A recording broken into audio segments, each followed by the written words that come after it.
So my first guest was a French guy. He was cycling by himself all the way around Australia, and he got stuck. He couldn't go back to France. He had to stay here. And I decided to host him, and that was quite an interesting experience. I really enjoyed that. And then very quickly there was other requests coming through from Australian cyclists, lots of other people that were in Australia just stuck, and they all ended up coming through Broome. I had quite a few the first season, and I ended up all hosting most of them, the ones that I could, and they were from all walks of life or from all corners of the world.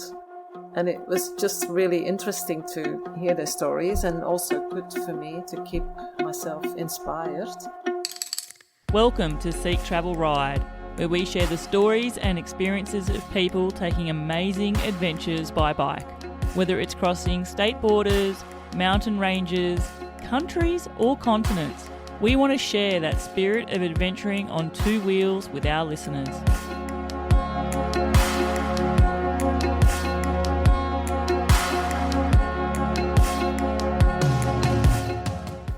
Hello everybody, it's your host Bella Malloy here, and for today's episode of Seek Travel Ride, we're actually shifting the spotlight away from those travelling by bike and instead focusing on the people who help make long-distance bike adventures possible, and that's Warm Showers hosts.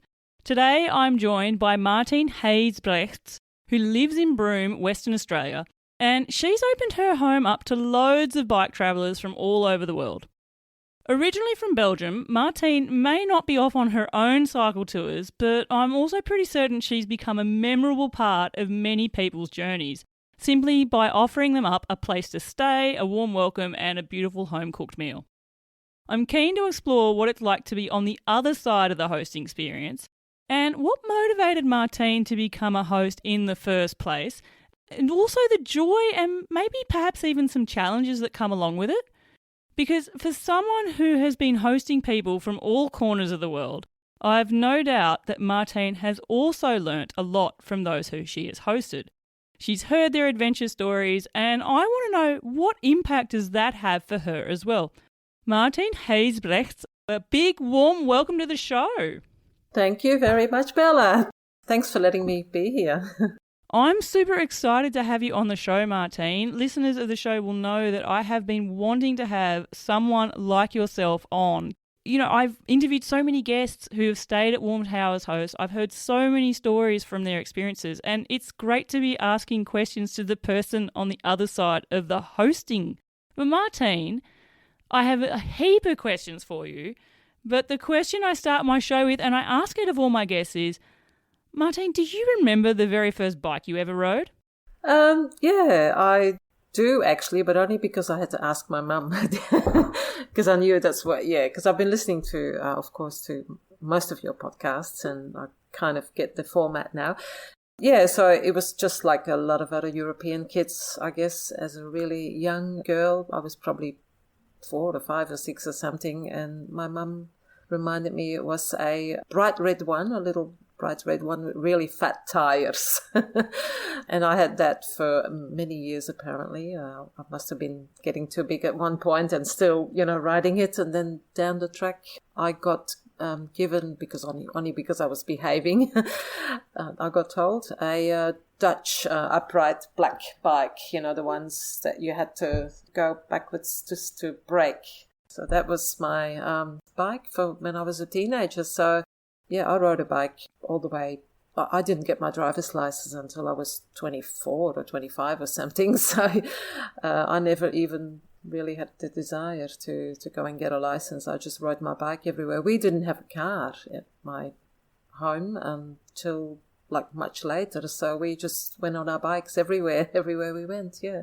Oh, an active travel family, and bikes were a way to get to places, commute to places. And growing up in Belgium, it's got a strong cycling heritage there as well. Yeah.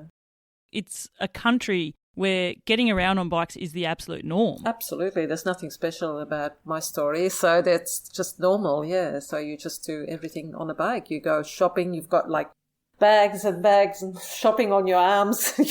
You're trying to balance your bike when you come back from the shops. And my dad even sent me, this is in the old days, you couldn't do this anymore now, but he even sent me to the local brewery to go and get a crate of beer on the back of my little kid's bike.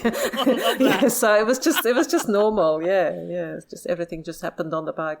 It's funny, Martine, my mother-in-law, she grew up in Belgium, her father's Belgian, and the amount of times she has told me how, she used to go to school on her bike and her early years of work on the bike, and even if it was winter and the roads were icy or it was snowy, you were still on the bike.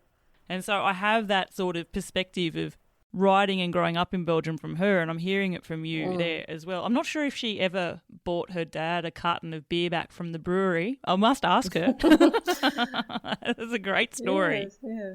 Growing up in Belgium, I have to ask the obvious question. What brought you to moving to Australia? Also a pretty common story, backpacking as a young girl around Australia. And when I arrived here first in Perth, it was actually, immediately just fell in love with the country. There was just, that was it. I was started already in my head the process of how I was going to plot to come and live here forever. It was quite a process. It was difficult, a lot of bureaucracy and all that. Yeah, I never gave up, and I did it. I just came and lived here and never looked back. Yeah. It's a very common story with lots of Australian immigrants, I guess. Lots of space here, clean air, beautiful nature, very relaxing, easygoing people, especially in the small country towns. So. And you were mentioning how you first arrived in WA down there in Perth, and you're still in WA, but you're very far away from Perth, right up in the top of WA in the Kimberley. You're based in Broome. Something that struck me is a place up there, because of the isolation of where you are. It's not like Australia is so populated in these regions. There's not much of a population in the whole of Western Australia, yet alone up in the Kimberley. It strikes me that there would be such a strong community in those areas as well. Yes, there absolutely is.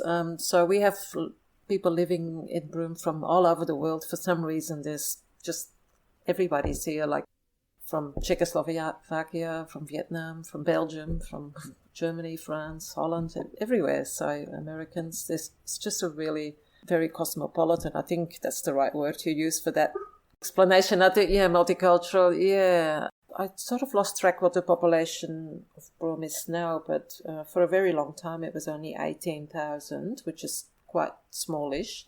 Of course, in the tourist season, which is the dry season right now, it blows out to nearly 100,000, believe it or not. So this is a massive, 5 times the size, massive influx. But yeah, when it turns back into the wet season, the community turns back into itself, and everybody knows each other, and it's just really, really nice. And people help each other out, and it's just a really easy place to live. You drive or ride, I should say. I didn't have a car for a very long time, and then I did, and now I don't have a car anymore. But a place which has such a tourism focus, it has this population boom during tourist season, but I guess because of that as well, the people that are there year-round, there's an even stronger bond there.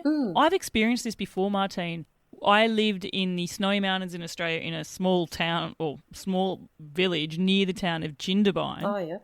Which is, I don't know, maybe 3,500 people back then. And we were there for 14 years. But during ski season, which was the big winter tourist season, because it's close to the snow fields, I think the population boomed about tenfold. Wow. And, it would balloon out to 30,000 or something. Wow. And you really noticed it. And as locals, I was never a proper local. There used to be a saying, you're not a local unless you've got blood on the hill, which is where the cemetery is, but which is a bit morbid, but a very Australian saying. But the people that were there year-round, it used to be you'd get to the end of tourist season and you sort of had a stronger bond with each other because of that. And I imagine you had that in Broome as well. Yeah, definitely. And for me, it was always easy to find work here as well, because I was one of the few that stuck around all year round, year after year after year. And of course, after, I guess, 3 or 4 years, 4 or 5 years even, employers or businesses, they start to realize that you're not going to leave, you're going to stick around. So, yeah, I never had any problem finding work here. So, yeah. Did you settle in Broome when you first moved to Australia then? Like, I know you came to Perth when you were a backpacker, but where did you live and how did you end up in Broome? So we were doing the classical road trip around Australia. We had, I think, 3 or 4 months to do it. And we travelled through Broome. Never even heard of Broome. We were just on the way to Darwin and we saw this sign post and saying Broome. Oh, look on the map, because this is the old school, map, and thinking, oh yeah, it's on the coast. We must go and check it out. Maybe we can stay 1 or 2 nights. And we actually ended up staying 10 months.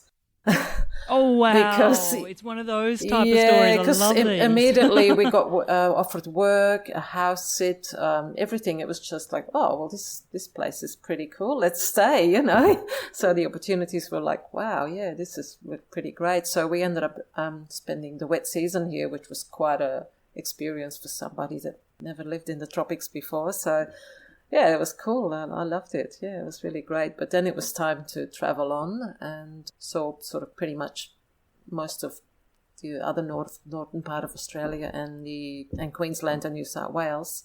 And then I ended up settling down in the north coast of New South Wales, the Northern Rivers. That's where I went to uni, and I just did odd jobs there. But I loved it there. It was beautiful national parks there and everything, but it was never really warm enough for me. I love the warm weather. Yeah, is that sort of like around Lismore? Yeah, Lismore, Byron Bay, all that, yeah.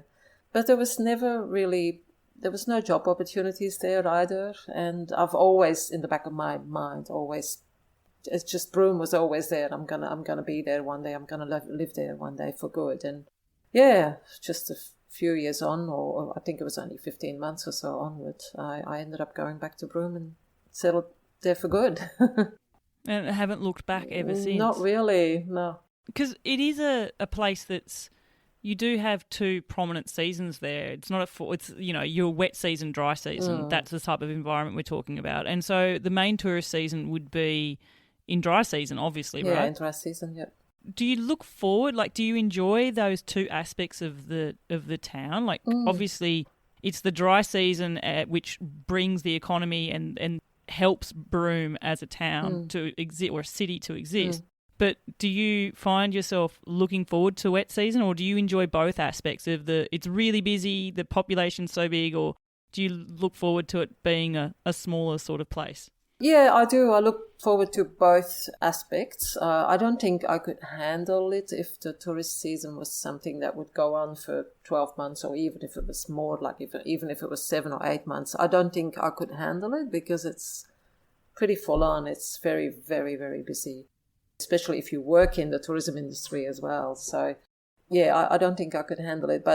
And then also the dry season is lovely because the weather is more comfortable and it's not humid and all that. It's nice and warm, but the nights are cool. But the sky becomes boring. I like having clouds and storms, and so the energy, and yeah, it's just, the extremes. It's very contrasting, very, very contrasting. Yeah, it reminds me, actually, I interviewed a guest, Scott Sharrock. Hi, Scott. He's an American, but he actually lives now in Cambodia when he's not actually cycle touring. And I think at the moment he's back in the US touring around there through all the national parks.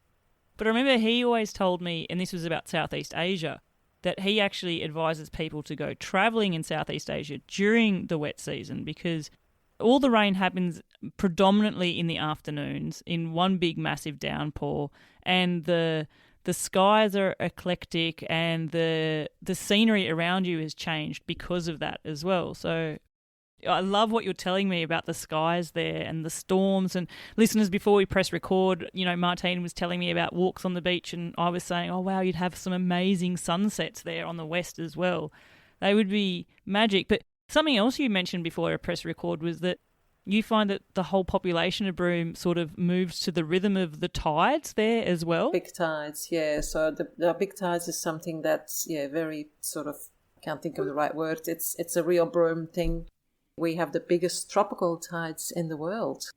And it just makes for, again, a lot of contrast in a space of 6 hours. As you know, the tide goes in and out every 6 hours. So if you go and visit a beach or somewhere on the coastline, anywhere in and around Broome, it'll look stunning or special or whatever, but then you go back 6 hours later and it'll look completely different, but still very special, but very different because the water is right out. And then, when you were there 6 hours earlier, the water was right here. Like there was no beach. There was no beach. So, yeah. And actually the beaches there in Broome as well, you've got this beautiful, I think it's unique for Australia, where you've got like the red earth. Yeah, red beaches. Mixing in then with the white sand and the blue water, and it looks absolutely spectacular.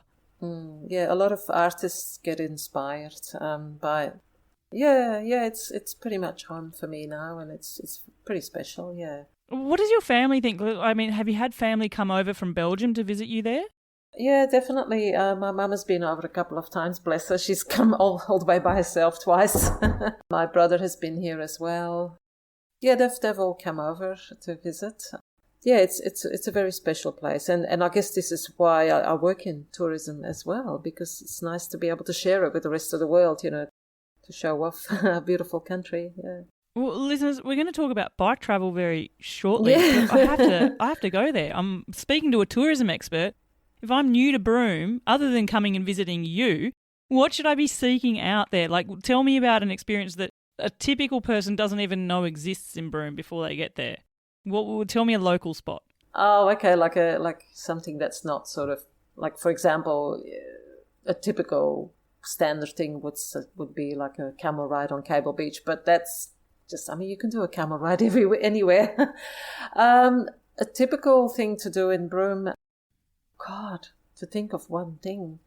You got me on that one. I guess just exploring, walking around the coastline of Broome. So if you look at the map of Broome, there is a specific beach. It's called Riddell Beach, Reddell, Riddell Beach. It's quite difficult to walk. I haven't done it for a very, very long time because you got to, again, watch the tides. And you walk from the port, where the main port is, all the way to Cable Beach, and it brings you around a place called Ganthium Point, and the rocks, the rock formations, and the colours, and the caves, and all the interesting rock formations. It's just really, really stunning. That's just my personal favourite. It's very beautiful. Yeah, it's made it to my bucket list. But you cannot do it by bicycle. There's no way you can do it by bicycle. Martine, I actually think the most special places you can often only get to on foot. Yeah, that's right. Listeners, maybe you disagree with me, but get in touch if you do. All right, Martine, let's bring this back to bike travel. You're not a bike traveller, but you've hosted so many. How did hosting bike travellers become a thing for you? Okay. I think we partially have COVID to thank for that. Just like a lot of things have changed people's lives with COVID for many people. So I had this dream one time that I really wanted to do a long distance bike trip back in 2018 or 19. Mm-hmm. To ride the Eurovelo 6, I think it's called, from the Black Forest along the Danube River to Budapest. And it's a long, fairly long bicycle track, but it's very easy. It's probably one of the easiest long bicycle trips that you can do. It's my sort of style. I like slow travel. I'm definitely not a cyclist that would jump on a race bike ever. I just like slow travel. It's quite busy in summer, the Eurovelo 6, but it's something that I really wanted to do just to experience the difference, from all the way. Because I would actually do it from Belgium and then cycling to Germany and then so on to the east of Europe. Anyway, that was something that I was going to do, and hopefully fairly soon back then. Then COVID happened, and unfortunately I couldn't do that. The borders were closed for quite a long time, and I just put it on the back burner, and I thought I'll do it in the future one time. But then in the meantime, I don't know exactly what first sparked my thing with warm showers. I think it must have just been social media or something. I just wanted to hear their stories of the cyclists, and I thought, well, I think the best way to do it is to be a host on warm showers. And because I'm so isolated here in Broome, there was quite a few cyclists that were stuck in Australia because of the borders. Yeah, everything. Like if you're in WA, it's a big state. That's right. But you're not moving out of it either. So my first guest was a French guy. He was cycling by himself all the way around Australia, and he got stuck. He couldn't go back to France. He had to stay here. And I decided to host him, and that was quite an interesting experience. I really enjoyed that. And then very quickly there was other requests coming through from Australian cyclists, lots of other people that were in Australia just stuck, and they all ended up coming through Broome. I had quite a few the first season, and I ended up all hosting most of them, the ones that I could, and they were from all walks of life or from all corners of the world. And it was just really interesting to hear their stories, and also good for me to keep myself inspired.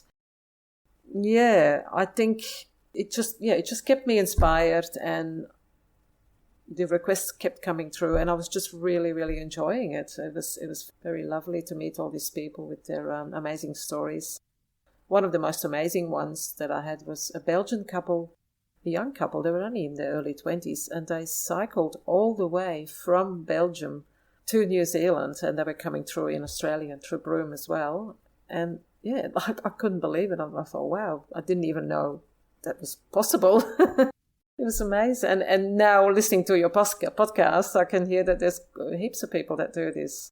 Can I just say though, Martine, I remember when I first started this podcast and I first came across people who were doing this, I was like, whoa, this is insane.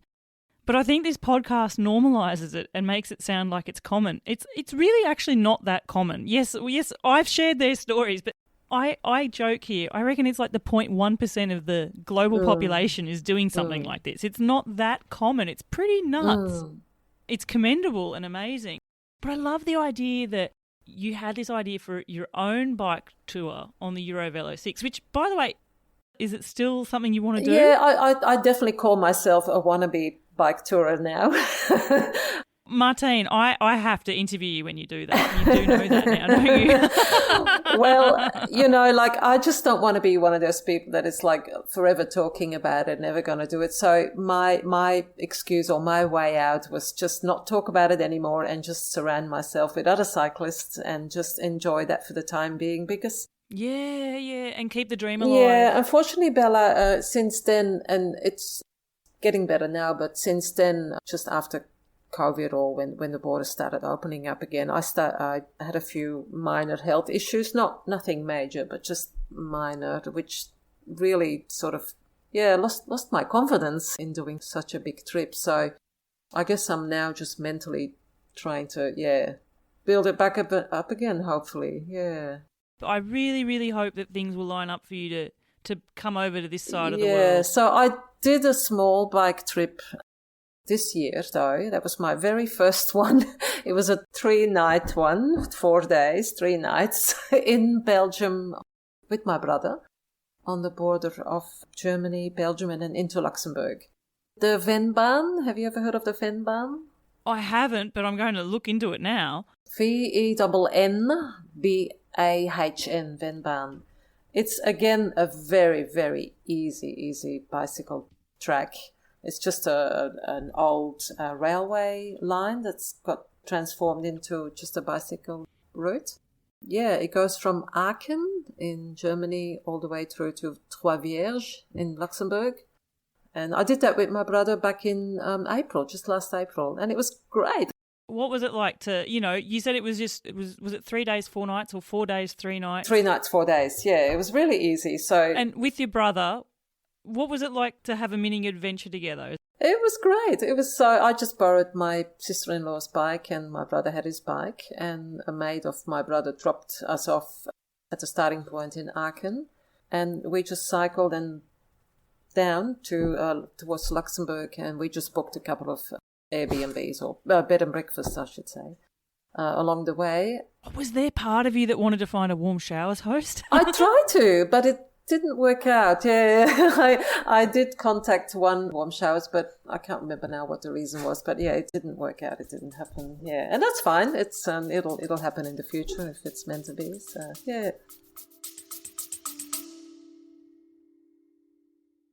Hey, awesome listeners. Are you loving what you're hearing on Seek Travel Ride?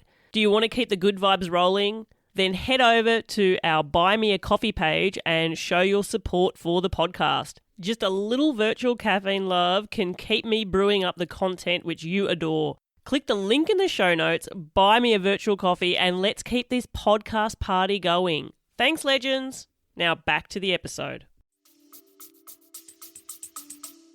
That trip, has that kept the little seed in the fire? Like, you know, we were talking about Eurovelo 6 and for various reasons you haven't been able to do that longer trip. Has that, it hasn't put you off the idea? No, not really. Definitely not. No, it was like, wow, this is easy. I didn't even ever saw bat. That's great. I mean, I was wearing the chamois, and that probably helped. But yeah, I didn't have any issues with my body or nothing. It was so easy. It was fine. Yeah, it was no problem at all. So yeah, it definitely sort of gave me a little bit of confidence to say, yeah, you just have to now get over that hurdle of just getting your confidence back, and you will be able to do a much longer trip. It excites me about that. The other thing I was going to say, and I started this train of thought probably a couple of questions ago, and we went off, which that's why I love this show, because I love going off track. But the idea that you were hosting travellers, you vicariously travel through their stories then, don't you? And then you pick up knowledge about places, and you learn about things you hadn't known about before, and you learn about them and you learn about the world. I feel like I do that with this show. That's one of the best gifts I've ever given to myself, Martine, is just that gift of knowledge of just hearing people's stories from their adventures. And I feel you're very much similar with the stories you must have been told being a host. Yeah, and like each guest that I had here, they were all very encouraging, like, Martine, you can easily do this, like, you have to do it, you just can't not do it, and I keep thinking to myself, because you keep finding excuses, money, work, whatever, there is ways, if you want it hard enough, you can do it, and that's, I guess, what I'm trying to build up to now. Yeah. I'm excited because I see this trip in your future, Martine. Yeah. Well, I am 56 now as well, so I'm not old, but I it's the perfect age to take a bike adventure. Yeah, I think so. I mean, there's heaps of people, well, not heaps, but there's definitely plenty that are doing it at the age of, in the 60s or 70 as well even. So, yeah, not a barrier. But, yeah, part of me, I try not to dwell on it too much, but part of me tries to punish myself to saying, well, why didn't you try and do this earlier, when you were 35? No, I was too busy partying, Bella. But you were enjoying life in a different way. Yeah, I was. I don't regret those things either. But yeah. Martine, you have seen more of Australia than this Australian has seen. And you did that when you were backpacking. Like, you've been living a full life. Don't be beating yourself up. No, I'm not exactly. Yeah, you know what I mean. Like, it's just part of you just can't help. Why did you not start doing a bigger trip when you were younger? And anyway, I'm like I said before, I'm not dwelling on it. I don't want to dwell on it because what is it going to help? It's not going to change anything. I just keep surrounding myself with bicycle culture, and just people that make these beautiful adventures. And yeah, that's why I've enjoyed your podcast so much. Thank you so much, Bella. I think I've nearly listened to all of them now. My goodness. Wow, the stories that you've heard of from there. I have to ask, just quickly, you know how you said if you do this Eurovelo 6, you'd go from Belgium. Would you leave from your family home or your area in Belgium? I think that'd be awesome. I would make a point. Yeah, I want to ride out of my brother's driveway and just go east. I just love this whole idea. We were talking about age there. If you were just to think back to the people that you've hosted, what is the typical age group of a bike traveller? Like, is there a typical age of the person that you're hosting, or have you had people that are, in their 20s? Have you had people in their 60s or 70s? Well, yes, I did actually. Yeah, I did. I have people of all ages. Like the Belgian couple, they were probably the younger ones, and the other ones were, most of them were probably in their 30s, in the prime of their life. But there has been a few late 60s as well. Yeah, definitely. Have they been people who've been doing this on, taking journeys for ages, or are they people who've retired and started taking journeys? There was this one particular couple that I'll never forget. It was so funny. They were from the US and they were definitely pushing the 70, but they were fit, obviously, very healthy, a couple from the US. And they contacted me, and then they didn't need anywhere to stay, but they wanted to have somewhere where they could store their bike. And it was a tandem. They just needed somewhere to store their bike while they went and did something else. So what they wanted to do, and they did, they hired a car while they stored their bike at my place, and they hired a car to do food drops and water drops between here and Kununurra. Oh, wow. Which is 1,100 kilometers. Yeah, which is not a small distance, yeah. It isn't, but I know that lots of other cyclists have come through carrying the water as well. I mean, I don't know. I don't want to, criticize it, but they were playing it the really safe way, I guess. They must have been really nervous about the lack of... Like thinking we might not come across water or enough water, so we're doing drops ahead.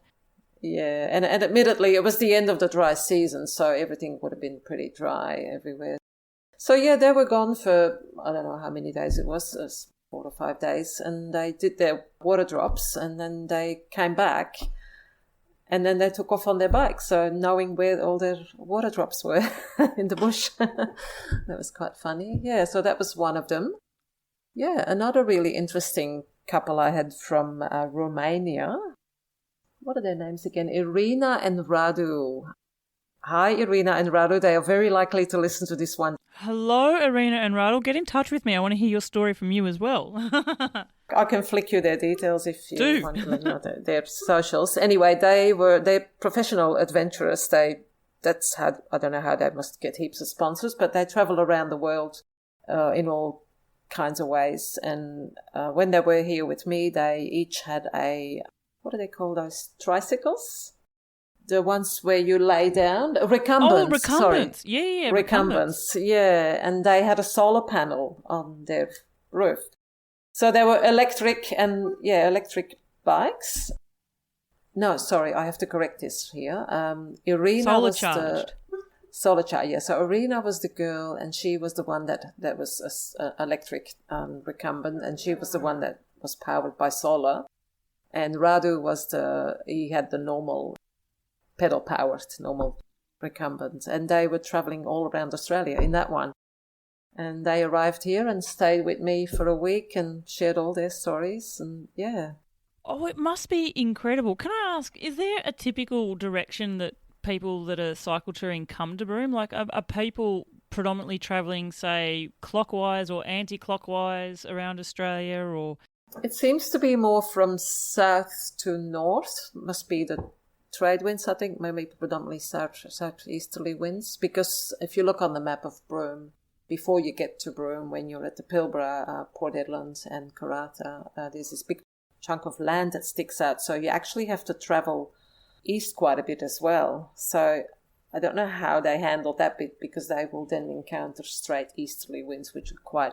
brutal, from what I got told. So, but from my experience here, it seems to be south to north. Yeah, I'm not sure why. Maybe that's got something to do with the Nullarbor, because if people come from the east, yeah, whether they cross it more likely. I'm just trying to think. Are people more likely crossing it east to west? In the summertime, you get more westerlies. I think, yeah, you get more westerly winds, I think, in summertime. It just amazes me. The idea, like, Australia is such a big country. As an Aussie, I know that so starkly. And I'm always stunned and amazed at people who take on such a big tour of going, even across the country is a huge bike journey in itself. And then you've got people who do a full circumference or something like that. But, like, even to go from Perth to Broome, that's over 2,000 kilometres in itself, right? 2,400, I think it is, yeah. Wow. Yeah, and a lot of nothing, a lot of emptiness.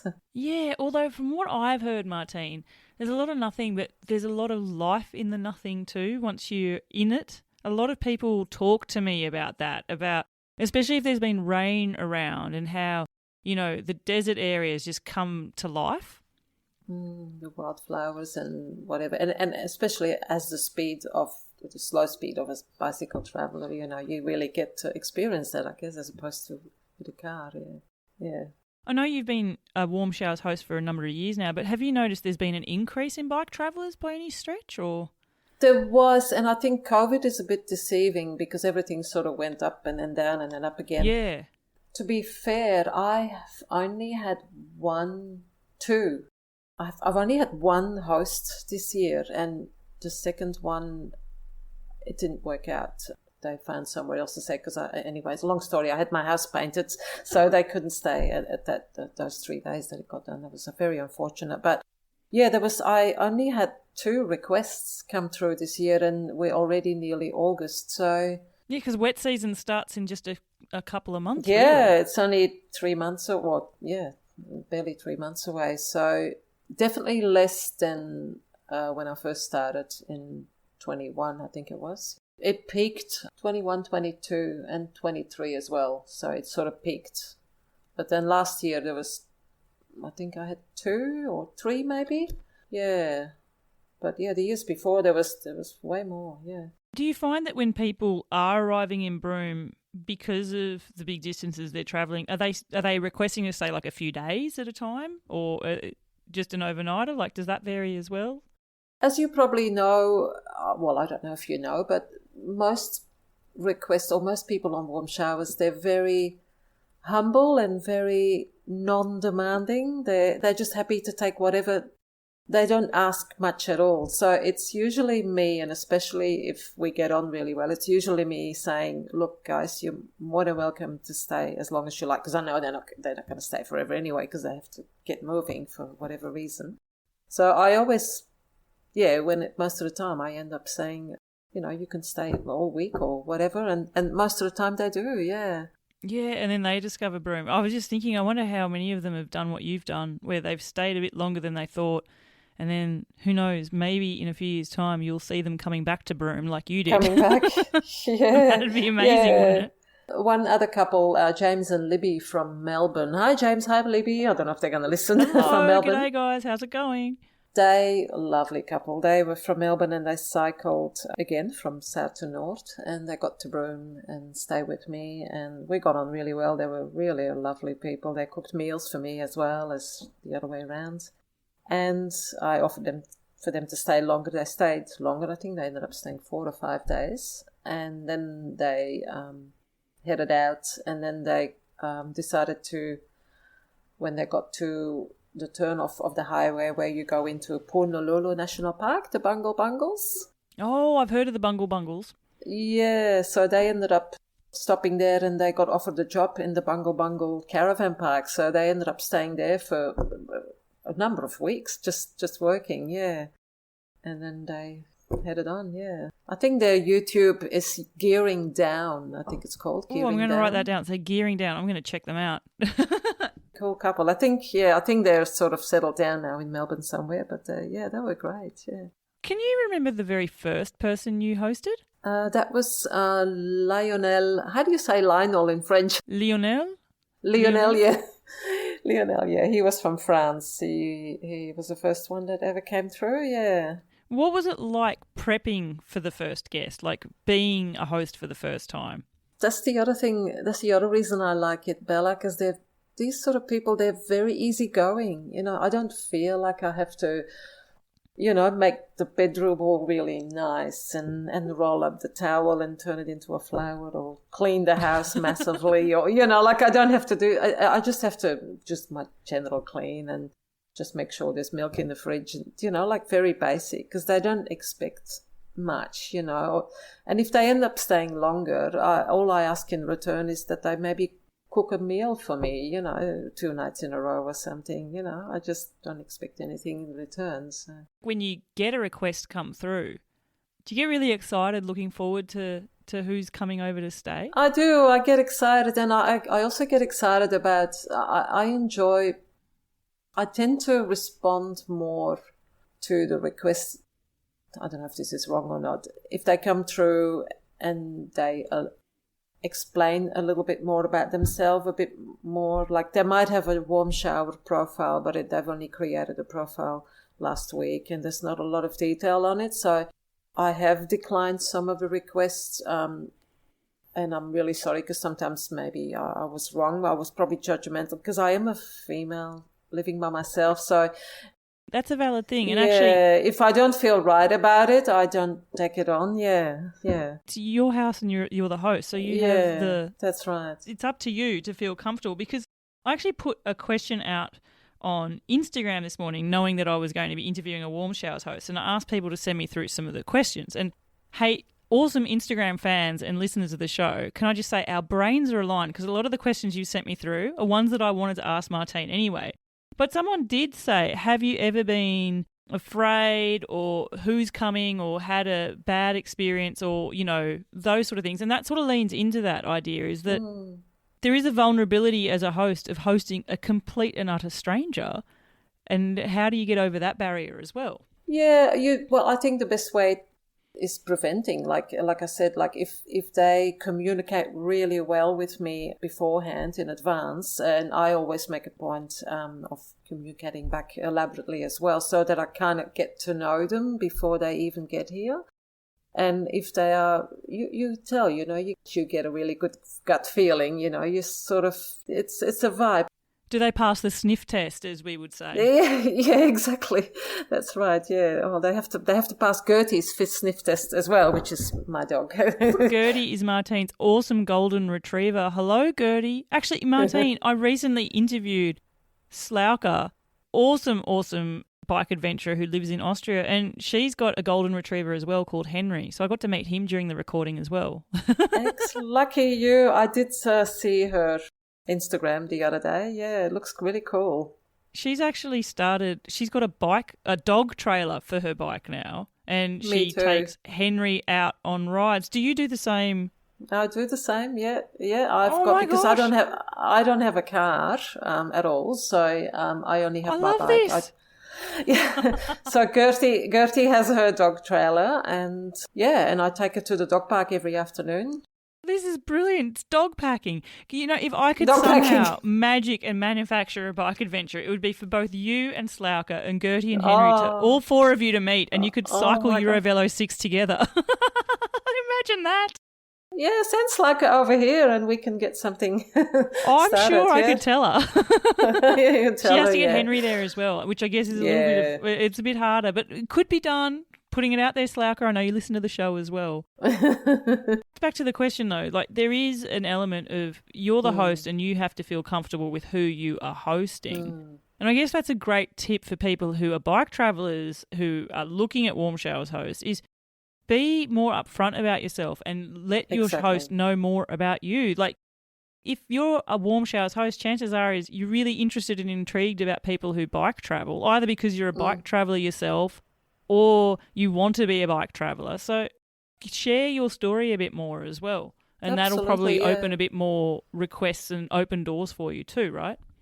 Yeah, so that's, and I really enjoyed it because every time it's worked every time. And I've never had a bad experience, and I've never felt, uncomfortable or anything like that. Not an inkling, nothing. So it's always been great.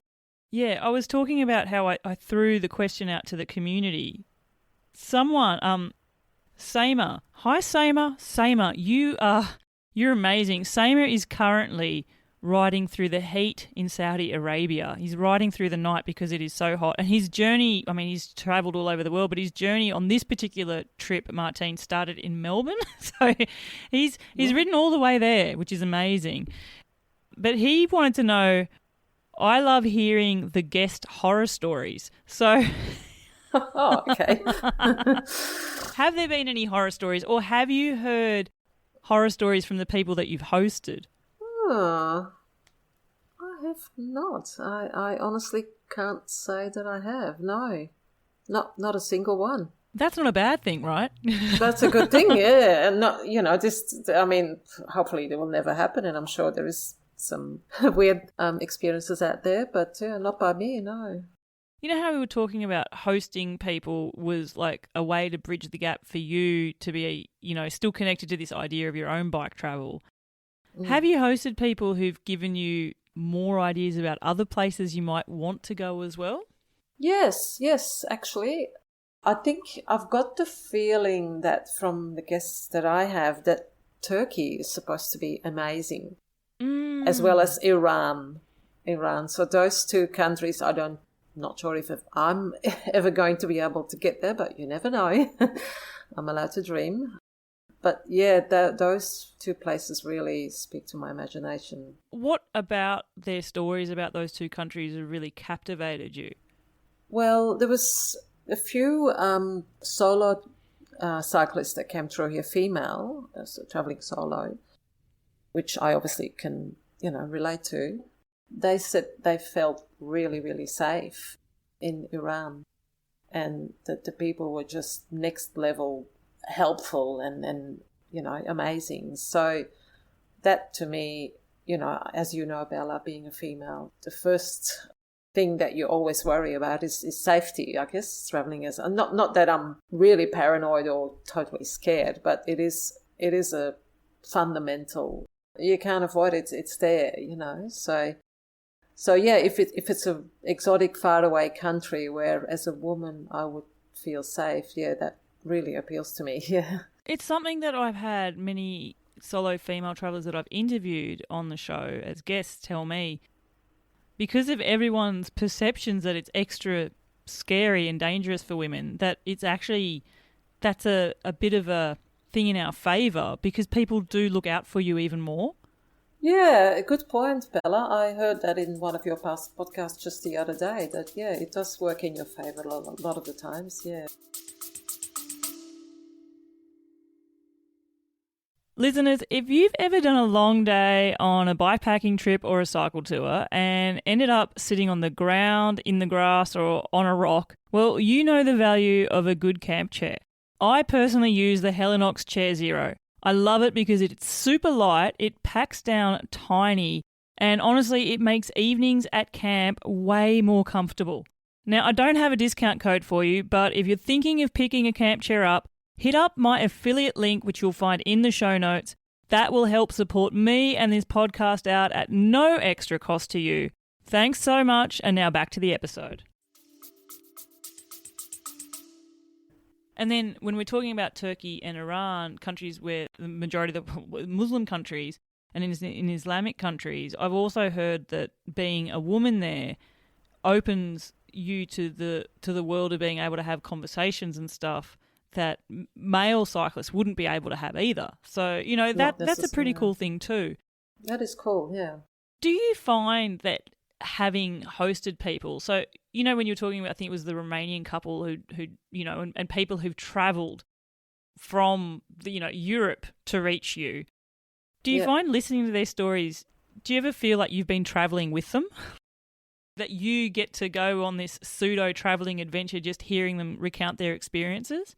Yeah, I think so, a little bit. I'm just one very small part of their big adventures. Yeah, definitely. And thank you for bringing up that point because I nearly forgot about this bit actually. A couple of them have actually stayed in touch with me. They've sent me postcards and still sent me WhatsApp messages.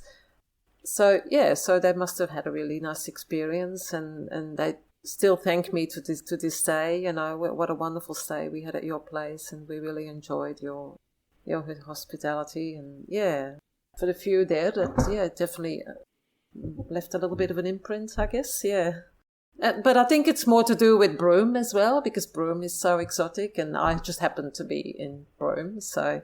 I don't know, Martine. I think you're just not advocating for yourself. You're being very modest, because I think if you weren't a great host, no one would be sending you a postcard. Let's put it that way. I'm just very easygoing, Bella. Yeah. That sounds perfect. And if I think of bike travellers, it's what they sort of need too, isn't it? Yeah. Because you come across, Martine, as someone who's there to provide people with a beautiful place to stay, a place to recharge, but you're not asking much of that person. And if they don't want to, you're not going to be in their face. But I imagine just your receptive nature, you'd be an amazing person to spend the day with, to be hosted by. I can just tell. Oh, just being easygoing, I think, Bella, because, coincidentally, which is not always nice for me, but they come through in the dry season, And because of the industry I work in, I'm going to be at work for a lot of the time. So I trust them to, I give them a key and they can come in and out of the house. There is a big trust factor there. Yeah, and I never worried. Because I trust my gut feeling, so I've never had a problem with this. But I think must be really appealing to the guests as well, that they can have the run of the house, and all I ask is not to do this or touch that, and they always do. They respect. I've never had any problems, so every guest has been extremely respectful. So yeah. There is a big trust aspect there as well, though, isn't it? Like, if you think of it, there's not many places where you just say to a complete stranger, yeah, sure, here's my house key. And I don't know what Broom's like, but a lot of places, it's like, oh, did you lock the front doors tonight before you went to bed or something? Like, It's an interesting sort of thing to sort of dwell on and think about, is there's a huge amount of trust that goes with hosting a complete stranger, even if they are a bike traveller. Yeah, there is, yeah. But like I said, I never had a bad experience, and my gut feeling must be pretty good. So, like I said, I have declined, not many, but there has been times where I've declined requests because it just didn't feel right. So. Yeah, and I don't think you should be ashamed of that. Like, no, Exactly. absolutely. It's your my prerogative. prerogative. Yeah, that's right. Yeah, exactly. Have you ever gotten together with any other warm showers hosts? No, interesting, because apparently there is one other one here in Broome, but I can never quite sort of figure out who exactly it is. I kind of know the name; it floats around on Facebook and that, but I've got a feeling they maybe no longer be able to host or something. I think it might have been a thing of the past. So, but yeah, I'm pretty much the only one, I think, or maybe one other one that I can see. It'd be amazing to get together with other hosts, because I imagine you'd have very similar experiences to talk about as well. Yeah, never thought of looking at it from that perspective. Yeah, so. Or if you ever do, let me know. Actually, there is another couple, and I should know their name. Actually, awesome bike traveller, David McCourt. He's from Northern Ireland, but he lives in Melbourne. Lisa and Steve. Lisa and Steve. There you go. So there's doesn't a ring a warm bell. showers No. host called Lisa and Steve. The reason I know about them, because initially when you got in touch, I thought, oh, I wonder if that's who David stayed with, because David was at Lisa and Steve's house in Broome. And then they offered him the use of their scooter to go to the supermarket, as opposed to having to go in on town. And maybe they were a bit out of the city, I'm not sure. Okay. And he crashed the scooter and broke his wrist. Oh, no. Lisa and Steve. So maybe if you connect together. Was that a few years ago, or you don't know how long ago? Yeah, this would have been 2 or 3 years ago when David did his trip. Like I said, there was a lot more cyclists coming through town couple of years ago. I saw a cyclist today, and I nearly, because I actually borrowed my friend's car today to go grocery shopping, and on my way back from the shops I saw this cyclist, and obviously you could tell he was completely packed and pannier bags everywhere, and I had the inclination of just going, oh hi, just going to introduce myself, but I didn't want to be do that. Yeah, you're the extrovert, right? But not me. Yeah, totally. I stopped myself and I thought, hang on, Martine, you don't do that. But yeah, it's just good to see them out and about, though. Yeah, just that alone just makes me smile, just to see them, people out there. Yeah. I often do, and if I'm not able to stop and say hello, I find that I wonder about them a lot. Like I wonder where they're from. I wonder where they've gone. I wonder where they're going. I wonder how long they've been away for.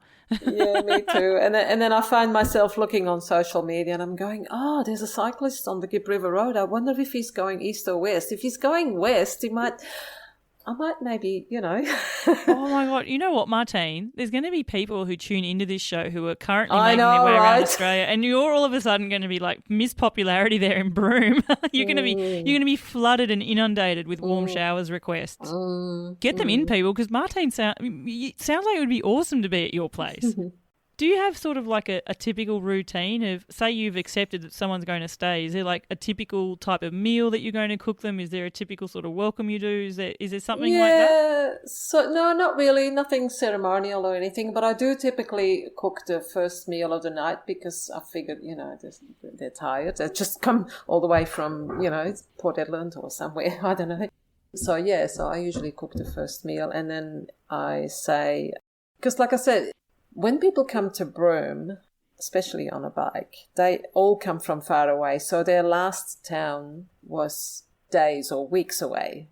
So they think they're going to stay in Broome for 1 or 2 nights, but way more often than not, they end up staying quite a bit longer because they need that break. It's a bit of an oasis. They need to, or they're waiting for a package to arrive in the mail. So, so they inevitably stayed longer. So I then ask them kindly if they want to cook the meals for me because I'll be out at work. But I don't demand it. I just say, even if you just make me a big salad and put it in the fridge and I can just, pig out on that later or something. Yeah, I'm sure that they actually really, they probably like the act of being able to do that for you, and also probably love the cool thing of, I've got a whole kitchen I can use to cook a meal. Yeah, exactly, right. It's not just going to be like camp pasta or 2-minute noodles or something like that either. Yeah, and then I usually give them a few tips of what are the nice sites and where they can cycle to around town and what they need to go and see.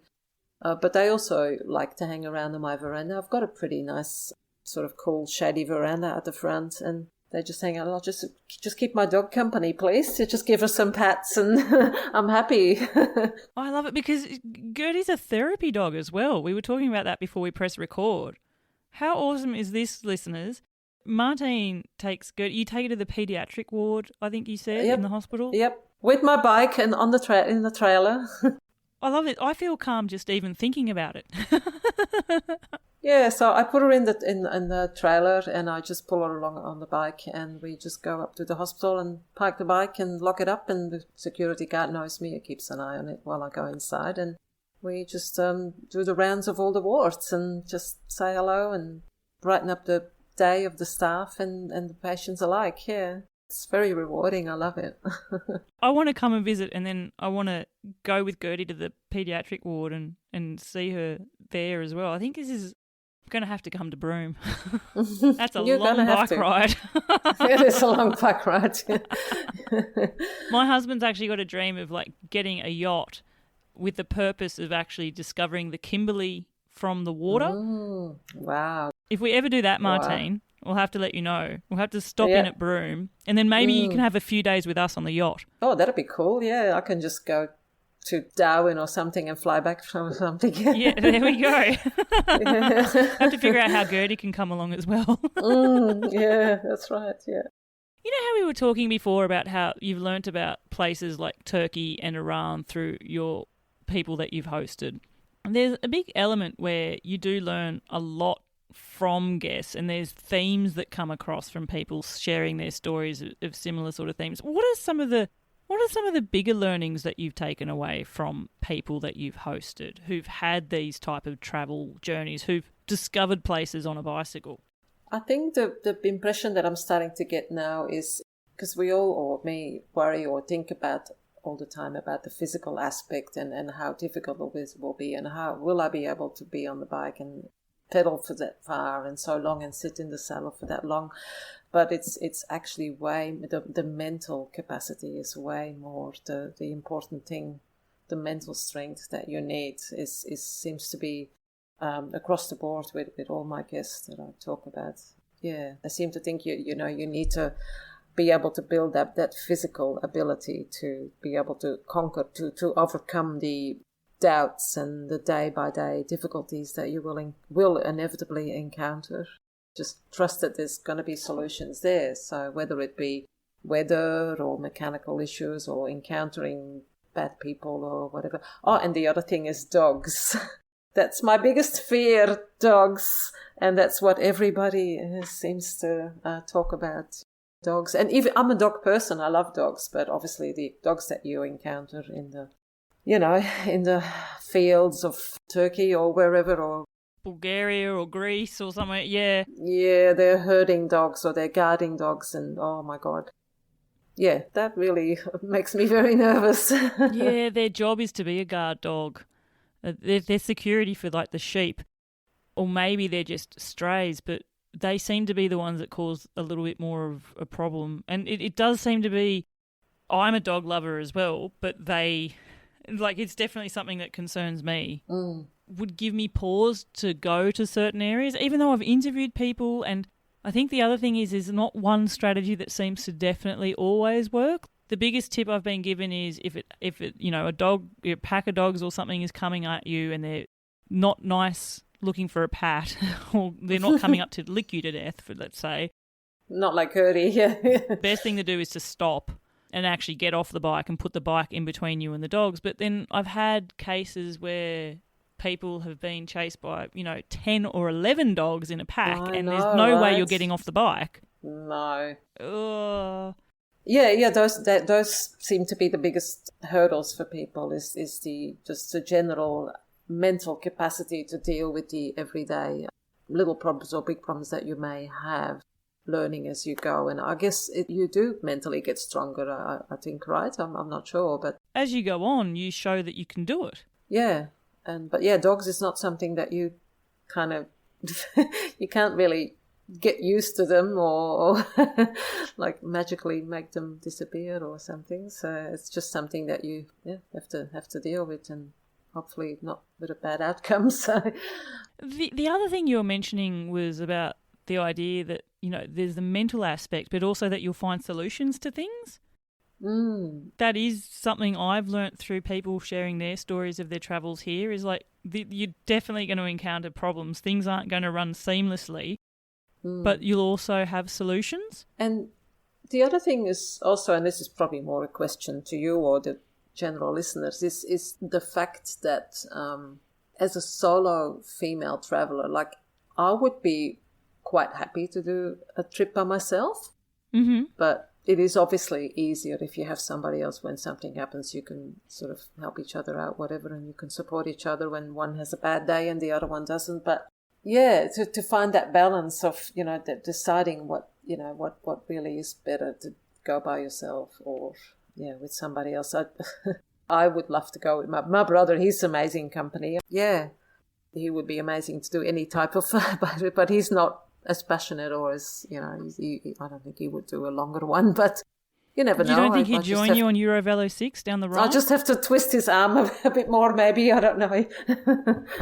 Maybe you just need to convince him to come with you for the first, week or something. Yeah, that's right. You can take the train back here. Come along for the rest of the ride. Yeah, you never know. Yeah. It is a question I've brought up with bike travellers before, though, Martine, of, and especially because there have been people who have had both experiences where they have travelled on a bike adventure on their own and done it solo, or conversely, they've been with company or a group of people, and which do they prefer? And everyone generally says there's pros and cons to both. Sides. Yeah, exactly. And I think the biggest pro to doing something on your own is you're not responsible for someone else and you get to make your own decisions, and it becomes about what you want to do. So if you're feeling really great that day and you want to take a detour, you can do that. Whereas if you're with someone, you've always got to consider how are they feeling. Or maybe you're the one that's not feeling great, but they're feeling great, and so now you have to do a longer distance because they want to. Or there's a compromise potentially that has to take place. Whereas if you're on your own, it's your adventure. You make the decisions as well. The downside, I guess, to being on your own is, when it's a mental game, there's a lot of confidence and self-assuredness that you take from taking a solo journey, but sometimes there's just a beauty that comes with knowing you've got someone to prop you up when you're not feeling your best, and when you're in a low moment to have someone that you can lean on as well. The last thing I'd say is a lot of people who do travel solo overwhelmingly will share with me that they love traveling solo. They don't think they'd like to travel with others, but the only times they miss being with company is when they experience something amazing and they don't have someone right there to experience it with them in the moment. Yeah, I can definitely imagine that would be almost frustrating because you're experiencing such a beautiful whatever it is, sunset or whatever, and you can't, like, you're just on your own and you're like, oh, well, like, yeah, how do you share that? But like, yeah, unless you take a selfie or something, I don't know, like, yeah. Yeah, well, you do, and then you tell people that means something to you about it, I guess, after. Do you know what else has struck me, though? Overwhelmingly, the experiences that people have, like, there's amazing moments in nature and there's jaw-dropping landscapes and moments of awe. But when I interview bike travellers, something that I feel powerfully from the stories they share is it's the experiences and connections they've made with complete strangers and the hospitality that's been shown to them that impacts them the most. I actually recently hosted a previous guest of the show, Kai Viberberg. Hi, Kai. He's from the Netherlands, and I've shared, I think it was a mini episode with Kai. Oh, gosh, it must have been nearly a year ago. And it was actually his mini episode where he shared that very sentiment. It's the people and the acts of kindness and the generosity shown to him along the way that are overwhelmingly the experiences that he has valued the most. And I was sort of thinking, Martine, there's people that you've hosted. You know, there's people that are sending you postcards. There's people that are now still, you know, months after you've hosted them, telling you how appreciative they were of that. You're one of those experiences that they will undoubtedly be talking about at a dinner table or with friends sometime. Oh, you know, I was in Australia and I stayed at Broome and this lovely lady Martine made me a beautiful meal and made me feel comfortable. Yeah. They're the experiences that a lot of bike travellers probably aren't thinking about when they're scheming their trip, but they're the ones that mean the most, and you're a part of that now? Yeah, I guess that's pretty nice. Yeah, it's just lovely. Doing what you do, we touched on it, comes with such an overwhelming amount of trust to open your door and your house to complete strangers, to cook them a meal, offer them a safe place to stay, a warm bed, a place where they can wash their clothes and reset, especially where you are. As you said, they've travelled a long way to get there. It's a beautiful thing and a beautiful gift that you're giving them as well. It's not lost on me, just I hope that you feel that as well, that what you're doing. Oh, no, I definitely do. Yeah, it makes me feel good. It makes me part of the bicycling culture from a different angle, I guess. So, yeah, no, definitely. Feel like you're part of the community, right? In a way, yeah, definitely, yeah. Oh, I don't think in a way. I think you're a real big cog in the community as well. And I think how many people's adventures couldn't exist in the way they have without many people like you spread out throughout the world to do what you do? Yeah, definitely. I think so. Yeah. Thank you, Bella. Martine, I really hope that you get yourself over to Europe and you do the Rhine route and that you get to stay with some warm showers hosts while you do it so that you can experience that as well, right? Yeah, more than likely this is what will happen. Yeah, paying forward, right? Or karma or whatever you want to call it. So it's coming back to me, yeah. That's also the other thing that I've learnt from bike travellers is people experience the acts of hospitality like people like yourselves give them. And when they finish their trip, they just have this overwhelming urge to continually be able to pay it forward as well. It's never going to stop. It'll just always bounce back, I think. I told you this before you pressed record this. Bicycle tourists, they are a good people, you know. You can hardly go wrong because they are community-minded, they are healthy lifestyle people. A lot of them are vegans and vegetarians, but yeah, that's another conversation. They are worldly, obviously, because they've travelled. And yeah, they're not going to take advantage of you. It's not that sort of people. Like, I wouldn't be taking a stranger in my house that's travelled through Broome, backpacking, partying in the local pub and drinking. And, you know, like, that's not the sort of people that would come into my house. So, yeah, bicycle travellers, they are great breed, I guess, you know, like a really nice people, really good people. Yeah, so you can barely go wrong. And I don't mean to be discriminating completely, but I do have to say this because I know there's listeners. I often, not always, but often take preference to couples as well, because that does seem to work better as well when there's a couple. Yeah, because they keep themselves entertained, I guess. Because I'm not antisocial or introvert completely, but definitely not as extrovert as you, Bella. It's worked really well with couples. But also I've had some amazing solo travelers as well. Absolutely amazing, yeah. Martine, if you had to give advice to people who are thinking about maybe being hosts, who've never hosted before, what sort of tips would you give them? Oh, my goodness, now you put me on the spot. I'm good at that, aren't I? It takes time to think about it. It's okay. Good on you, Bella. Tips. Yeah, I guess what I said before is communicate with them properly as much as you can beforehand, even though sometimes it's difficult. Well, in my case, it's difficult because I live so far away and the people cycle here for a long time before they actually can get from the last town to Broome, and there's not often even any phone signal. So I, for that reason, also try to make the communication wherever it's possible so that what I'm trying to say is I will always respond ASAP because the cyclists may not have any phone signal wherever they are, so that the message will sit there ready for when they do have signal and it'll ping through. So yeah, communication, try and get to know the other person so that you get a sort of, energy, a vibe from it. So what it's going to be like. So, and it sounds like it's also been an energizing experience for you to open your house up to bike travellers as well. Yeah, definitely. Yeah, it just keeps me ticking over, definitely, in pursuing my dream maybe one day. But also, I very much enjoy the moment, the now moment with connecting with these people, definitely. I mean, my own bicycle tour may never happen, and that is absolutely fine, Bella. I'm a great believer in what's meant to be will happen. You don't push it, but I will, if that fire burns, the flame gets bigger and bigger, I will act upon it. Definitely, I can promise you that. Oh, I hope so. I've got a really good friend who lives in Glasgow. Hi, Alison, and she has a Scottish saying, and I hope I'm not going to butcher it, but it's like, "Wits for you won't go by you," and it's pronounced in a Scottish way. It's that whole notion of what's meant to be for you will happen for you as well. Exactly. Yeah, it's exactly what you're talking about. Yeah, if it's not meant to be, then that's it's not meant to be, or maybe not now, or maybe at a different time, or whatever. So I'm a great believer in going with the flow and not push and force things too much. So the start of the show when we were talking about people from Broome operating by the tidal flow, that's a bit of what you're telling me there as well.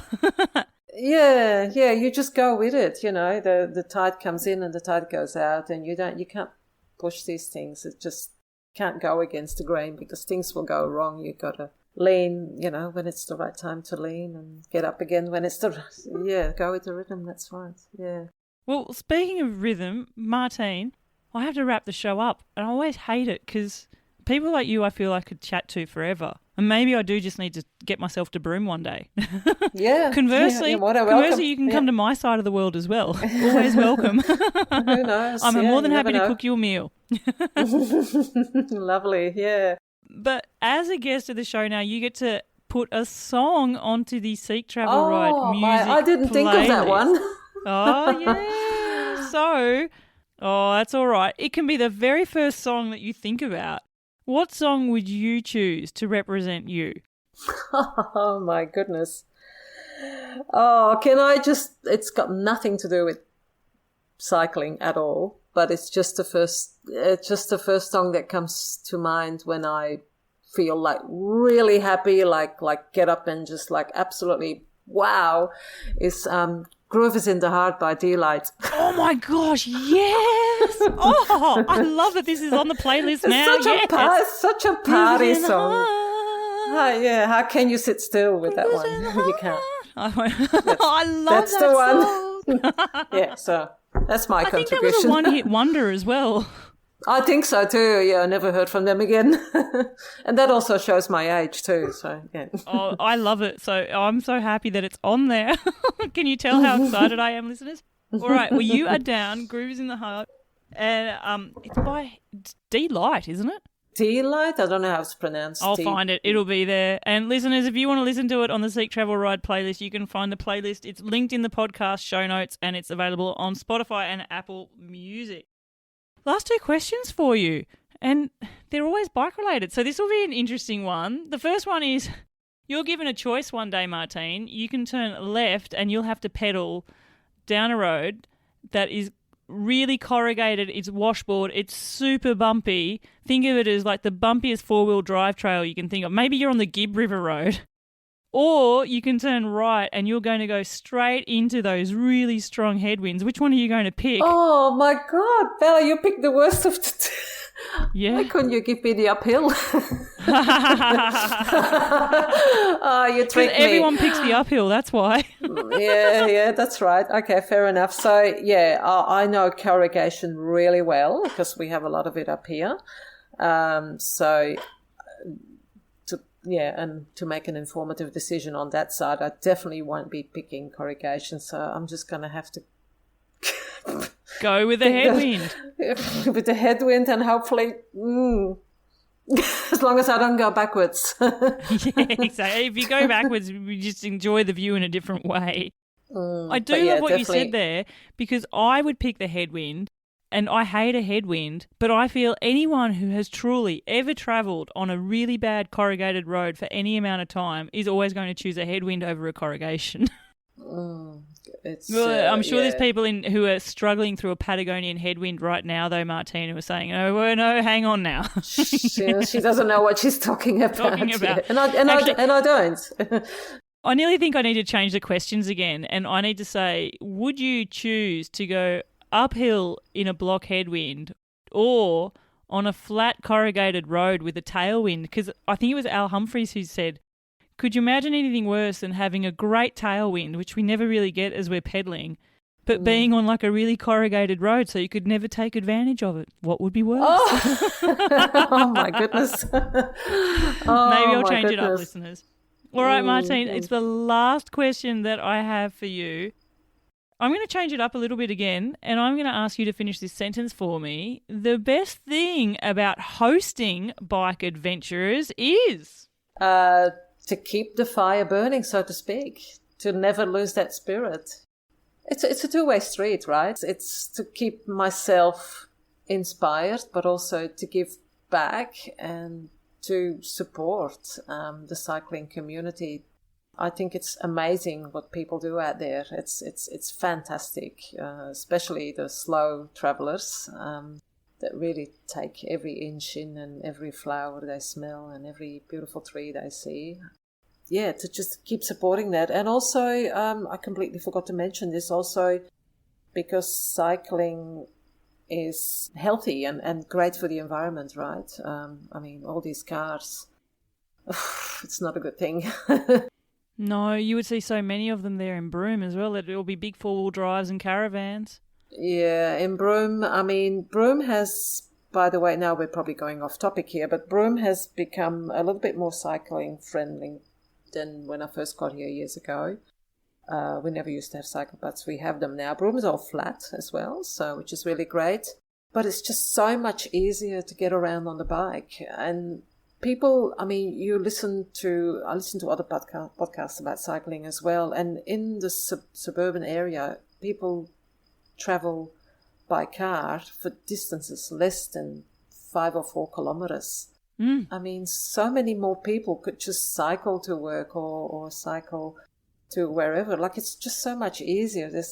But I guess it's just about building a culture. And I mean, we're never going to be like the Netherlands, but just to make an effort to try anyway to have less cars on the road, you know. Yeah, although, you know what? It was, and I mentioned him earlier, with Kai, the Dutch traveller that I hosted. He says he gets that argument thrown at him often that, you know, oh yeah, but when, you know, it's not everywhere's like the Netherlands. And his response is, the Netherlands wasn't always like the Netherlands is now. No, they made the decision to become that way. Yeah, and so there is always the chance that, you know, if we want change, we've got to start somewhere. And it sounds like it's happening for you. Your answer, that it's to keep the fires burning and to give back to the community and to be part of that as well. I absolutely love that. I think they're monumentally great reasons to be a awesome Warm Showers host. And Martine, what's for you won't go by you. I can't wait to see where your bike adventures take you. I especially hope to meet you in person one day. Thank you so much for sharing your stories and experiences on the show. Thank you from the bottom of my heart, from all the bike travelers that you've hosted. And maybe you're going to get flooded with requests soon as well. But I live a long way from everywhere. So. Thanks for coming on the podcast and getting in touch with me and sharing your story here on Seek Travel Ride. Thank you so much, Bella. It was an absolute pleasure. Very, very lovely. And yeah, thank you. I can't thank you enough for also all the other podcasts that you pump out for us. Thank you. Here we go, listeners. We got an insight to the other side of hosting bike travellers there from Martine. What a legend she absolutely is. I could really get through with my conversation with her, just her easygoing nature and how welcoming that must feel to the bike travellers who are turning up at her door there in Broome, northwestern WA in Australia. It is a pretty remote area of our country, and I love also that she pointed out that many people probably look at Broome on a map of Australia and think, oh yeah, I'll resupply there and maybe spend a night or two. But she also knows that actually you need to recharge, maybe you need to spend a week here, and how that she is receptive to people spending 4 or 5 days with her at a time if that's what's necessary. I also really love that Broome was a place that she discovered on her own backpacking tour and ended up spending 10 months there, and now she's settled there as well. Martine, if you're listening to this, which I'm pretty sure you are, I really hope that you make it over and you do that Eurovelo 6 route that you've been dreaming about. Regardless, I'm so thankful that we have people like you in our community to keep bike travellers going through these long journeys. And it's also awesome just to hear what an absolutely uplifting and positive experience it's been for you to be a Warm Showers host as well. Once again, a big warm thank you. Now, listeners, if you have enjoyed this episode of the podcast and you like the content that I am producing here at Seek Travel Ride, you can help this independent podcaster out by buying me a coffee. Head to buymeacoffee.com/Seek Travel Ride. Buy me some virtual coffees that go a long way to supporting the show, but more importantly, let me know what is it that you're loving about the podcast and where will you be taking your next bike adventure. And until the next episode, I'm Bella Malloy. Thanks for listening.